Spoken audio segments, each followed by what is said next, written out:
Qayog'i? Menda faqat omad bo'lgani uchun ko'tarilib ketyapman. Shuning uchun akkauntim o'chib ketgandan beri deyarli uxlamay kuniga 4 ta video qo'yayotgan ekanman-da. Keyin meni kompyuterlarim va yaxshi devayslarim bo'lgani uchun ko'tarilib ketayotgan ekanman-da. Hozir mana shu videoni ko'ring-chi, meni kompyuterlarim qanday holatda ekan. Mana siz aytayotgan streamxona, ko'rishingiz mumkin. Mana krislo, mana bu yerda kompyuter turibdi. Bu sizlarga ko'rinmaydi kompyuter, просто turadi-da. Mana bu yangi iPad M5. Mana umuman sinmagan, hech qayerga hech narsa qilmagan. Hozir yoqib ko'rsataman. Mana mamberlarda даже onasini ham sal teginsa ham qaraylar. Bilet o'tishadi. Sal teginsa ham qaraylar. Biletdan sal teginsa ham bilet. Umrim davomida onasini ham biron marta yangi telefon ishlatmaganman. Umrim davomida. Hozir ham mana bu telefon turgan telefon, singlimning telefoni.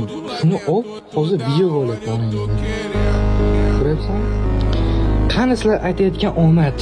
Qani sizlar aytayotgan boylik omad? Men prosa harakat qilyapman, natijasini sizlar ko'ryapsizlar. Men shu holatda bo'lsam ham meni deyarli 1 milliondan ko'p odam taniydi. O'zinglar uchun bilib olinglar. Harakat qilayotgan odamni oyog'idan tortmang, nabrot podbeshka qilish kerak.